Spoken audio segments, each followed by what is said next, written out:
Yan, sa pagpalang umagang mga kasaka. Tayo ay katatas lang harvest, no? Siguro na-harvest natin ay more or less 60 kilos, no, na talbos.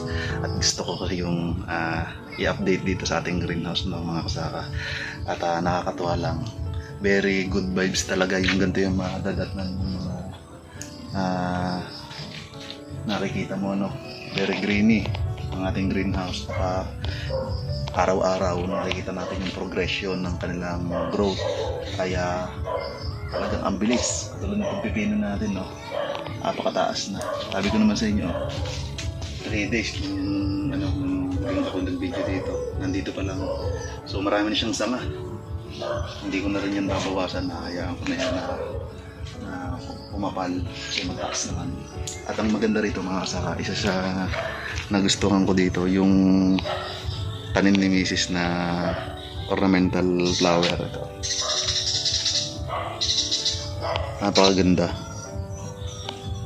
So bigay lang yan kay Mrs. at nabuhay niya, so paparamihin namin yan. Ayan, napakaganda, very relaxing sa paningin mga kasaka. At ito ay magiging beneficial insect attractant dito sa ating greenhouse, no. So isa pa, meron tayong pipino na ready for transplanting. At isa pang maganda rito mga kasaka, yung ating bunga ng ating ampalaya ay nag-sprout na yung kanyang, ito ay female ha, nag-sprout na yung kanyang leaves, yung kanyang flower. So ang problema natin mga kasaka, hindi natin mapopollinate kasi mas naunang mag-produce ng flower yung female. Wala pa tayong nakikita ang male flower na nakabuka. Pero at this moment, papakita ko sa inyo itong kanyang female na bunga na flower. Female siya kasi meron siyang bunga. Papakita ko sa inyo yung difference ng male flower. Ito kasi non-sprouted na non-bloom na male flower ng ampalaya. So wala pa, siguro bukas may lalabas na dyan, no. Ayan, nakakatawa lang. Imagine mga kasako, ang taas. At yan ang isa sa magandang nasa greenhouse. Makikita nyo, proportional laki, walang insektong naninira ng dahon. At ayun mga kasaka, very relaxing, very satisfied. Yung feeling ba na yung feeling na success yung pinaghirapan mo, kumbaga hindi pa man tayo makaka-harvest ng bunga, pero sa gantong nakikita natin ay talagang napaka positive na yung ating naging resulta ng ating pagtatanim dito or experiment dito sa ating pagtatanim dito sa greenhouse, no. Even itong mga mustasa, dahil ayun nga, ito ay organic at dikit-dikit siya, at the same time companion with cucumber, kaya hindi man ganun katataba pero productive. At pag ganitong sistema naman ay ito naman ay pang ulam lamang. So balak naming humarbis ngayon at ilawak sa ating pang-ulam, no. So ayan, ito yung ating update today. So today is September 21 at very satisfied na feelings ang idulot ng ating greenhouse ngayon, no? Kasi lalo na siguro mga kasaka, kung may imagine nyo, both side ay pero puro greens na yan, tapos to nakaangat na rin at makita mo puro greens at may mga nakalawit ng bunga. So yun yung aking nagiging view sa mga susunod na araw o susunod na linggo. Yun yung aking nabo-view sa mga susunod na araw, no.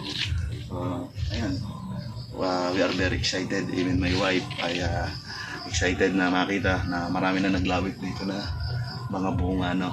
At ayan, so we are happy to share sa mga ating manonood, sa ating mga followers, sa mga ating taga-subaybay na maipakita yung ating pagtatanim dito sa greenhouse na very yung sinasabi na hindi siya matrabaho at hindi siya maalaga.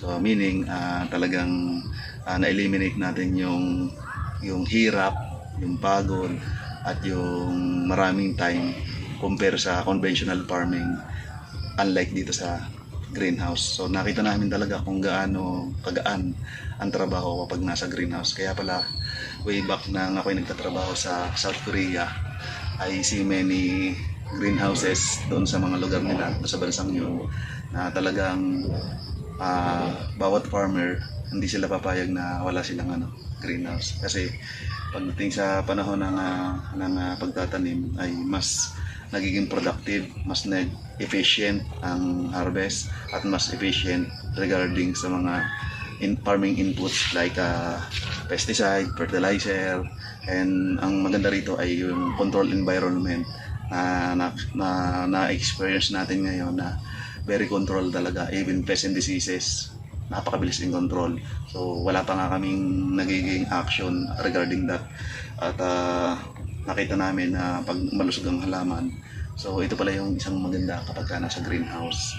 So sa ngayon, I see a lot of farmers na nag-i-invest sa ganitong structure, no, na nagpo-produce na rin sila ng magandang crops, lalo dyan sa may parting Quezon.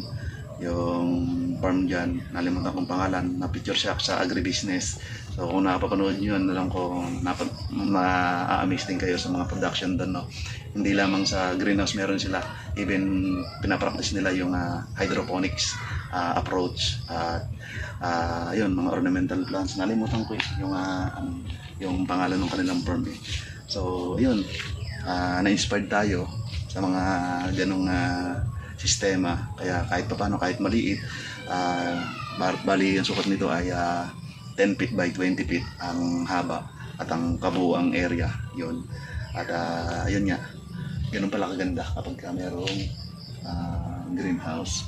So marami pa tayong itatanim dito at pag-uusapan at i-share natin sa inyo mga kasaka yung mga plano natin dito sa greenhouse, no?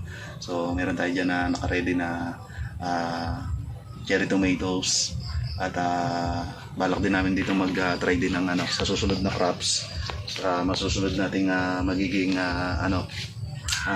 crop rotation. Balak din namin magtanim dito ng siling panigang at siling lara or bell pepper, no. So ayan, matutuwa lang ako mga kasaka.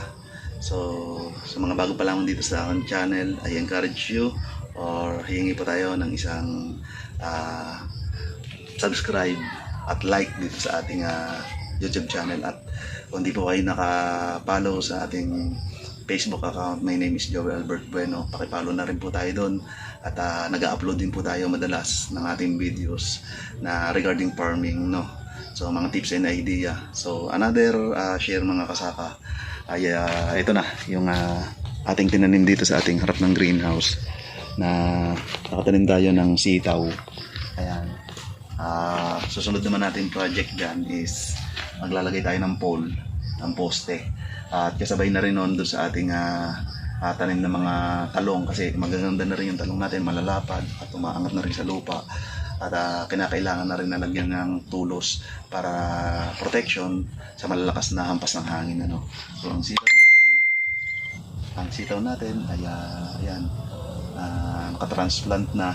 So meron tayo na natira dito. So almost 1 tray ang natira, pero meron pa kaming tataniman doon. So isang row siya at itatanim namin to doon. And then the other, kasi kaya kami nagpasobra is para kung sakaling may mamatay doon sa ating transplant, meron tayong panibagong ita-transplant na excess sa ating mga seedlings, no. So ayun mga kasaka, I hope na nagustuhan nyo ang ating video. Muli, my name is Joel Albert Bueno, ang inyong kasaka at kasakasama tungo sa maunlad na agrikultura.